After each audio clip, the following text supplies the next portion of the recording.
Hello mga ka-Anginations!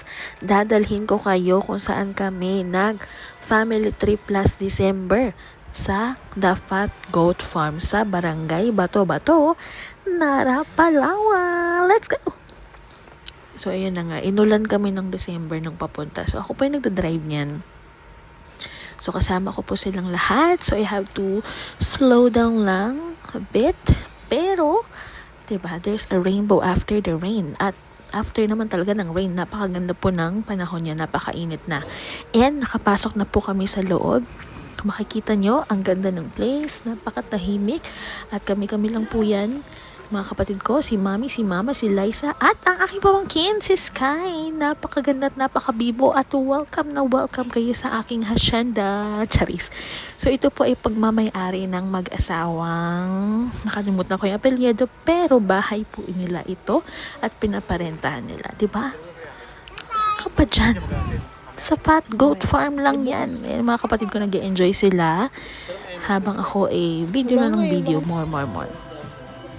And I think, mga hindi pa ata kami kumakain ito at ayan ang nagagawa ng mga gutom, sumasayaw na po sila. Ayan, opo, so sa kanta ni Taylor Swift at yung pamangkin ko ang nangunguna. Opa light with matching duck face at hindi ko alam kung ano bang sayaw yan. Hindi ko na malaman sa pamangkin ko, sa tatay niya, kung ano mga steps na yan nila. Mga gutom na sila. So, ayan yung mga nagagawa ng gutom, sasayaw, o palay pa more ni Taylor Swift. At ayan ang aking mama at ang kanyang tatay, di ba? With matching duck face pa yan. Ayan, nag-enjoy sila niyan. So, di ba? Sumasayaw. Nakikikanta lang ako sa kanila at tuwang-tuwa akong binivideohan sila.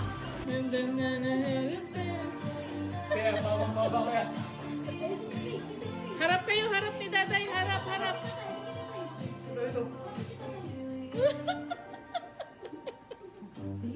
Wisit ka. Eto naman, so tapos na kaming kumain yan, so may energy na sila at naglaro na nga kami ng Pinoy Henyo, palaro ni Bonso at ang mama ko nagkakadayaan na po, opo. So, ayan. So good morning naman, kinabukasan. Ayan lang naman yung view na makikita nyo guys kapag pinili nyo yung spot na room na pinili ko talaga.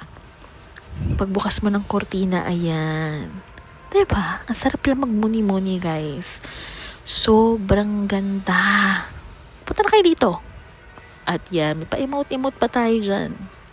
Lakad-lakad, video-video, tingin-tingin, video-video lang pala, hindi tingin-tingin kasi ang ganda naman kasi talaga. Diba? Punta na kayo. At na-enjoy na naman namin yan kahit umulan. At least, experience namin ng walang ulan, tsaka may ulan. At parehong magandang experience, guys. Diba? Saan ka pa? Ano? Okay, lagyan na lang natin to ng music para ma-feel ninyo kung gaano ka-peaceful dito sa The Fat Goat. Play music.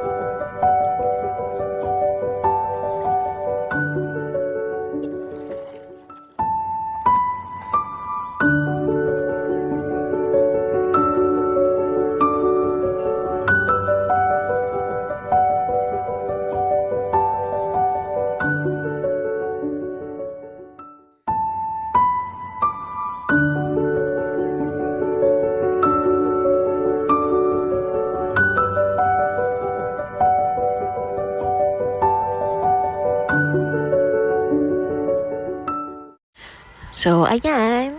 Ganda ng music, diba? So, yan. So, swimming kami ng asawa ko. Yan, si Kim. At, syempre, uwi na. Nag-brunch na lang kami dyan kasi para hindi kami magutom sa biyahe. Diba? Luluto ka ganyan ng view. At nakapag-tiktok pa nga. Cutie fam. Ayan. Ito na, uwian na, 'di ba? After nung ulan kanina, ang ganda ng araw nung pauwi kami. At sa mga bumabiyahe ng South, talagang maganda ang biyahe sa South kasi madalas straight po yung daan. At ito yung favorite na binibidyohan ko lagi pag nadaan kami ng South. Syempre, ang Acacia Tunnel sa Barangay Inagawan. Look! Yan lang naman ang makikita mong view kapag bumiyahe ka dyan sa Barangay Inagawan sa Acacia Tunnel. Diba?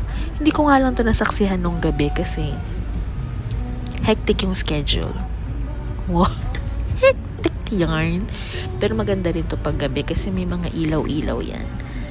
Mga puno, maraming ilaw. Tourist spot din, tourist destination din siya dyan sa Puerto Princesa. Diba? Ganda. Ganda lang. So guys, thank you kung umabot ka man dito. Maraming salamat sa panonood at pag-view ng reels ko with matching voice over na this time. Hopefully, makagawa pa ako ng mas marami kasi ang dami ko ng videos dito sa phone at hindi ko siya na-upload na for reels. So, naisipan kong lagyan na lang ng voice over. So, hopefully, masundan pa to. But thank you guys for watching. And hanggang sa muli, paalam mga Anganations. Charis. Bye-bye. Thank you.